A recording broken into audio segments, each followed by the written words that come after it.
Hello and welcome to this edition of this day in history. आज है 11 दिसंबर और आज ही के दिन 1845 में पहला एंग्लो सिख वॉर स्टार्ट हुआ। ये war British east India company और सिख एम्पायर के बीच लड़ा गया। ये वॉर तब स्टार्ट हुआ जब सिख्स ने ब्रिटिश कॉलोनियल फोर्सेस पर अटैक किया। ये वॉर 11 दिसंबर 1845 को शुरू हुआ जब सिख्स ने सतलुज रिवर क्रॉस करके ब्रिटिश टेरिटरी में एंटर किया। ब्रिटिश ने इसके जवाब में कई बैटल्स लड़े, जिसमें बैटल ऑफ मुटकी, फिरोज शाह, अलीबाल और सोब्राउन मेन थे।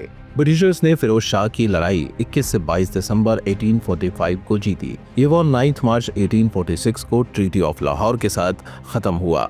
इस ट्रीटी के तहत ब्रिटिशर्स को पंजाब के बड़े हिस्से मिले और जम्मू एंड कश्मीर को एक अलग प्रिंसली स्टेट के रूप में मान्यता मिली।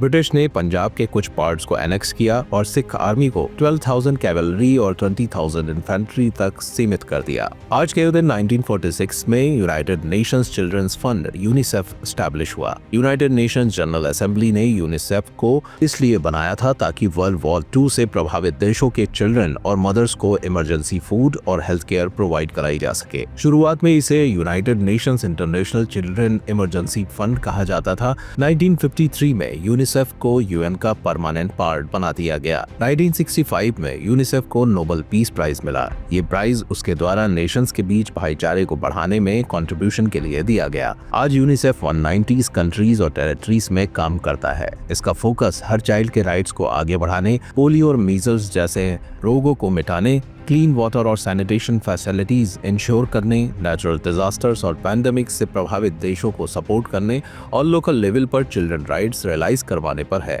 आज ही के दिन 1997 में क्योटो प्रोटोकॉल एग्जिस्टेंस में आया। ये एक इंटरनेशनल ट्रीटी थी जो 1997 में United Nations framework convention on climate change के एक्सटेंशन के रूप में अडॉप्ट की गई थी। इसका objective green house gas emissions को कम करना था ताकि क्लाइमेट सिस्टम पर ह्यूमन इंटरफेरेंस को रोका जा सके। 1997 में 84 कंट्रीज ने क्योटो प्रोटोकॉल साइन की और 46 ने इसे रेटिफाई किया। यूनाइटेड स्टेट्स ने 1998 में डॉक्यूमेंट साइन किया, पर कांग्रेस ने इसे कभी रेटिफाई नहीं किया। क्योटो प्रोटोकॉल ने 37 इंडस्ट्रियलाइज्ड कंट्रीज और यूरोपियन कम्युनिटी के लिए बाइंडिंग टारगेट सेट किए, जिनके तहत उन्होंने 1990 के लेवल्स के मुकाबले 5% कम एमिशन करनी थी।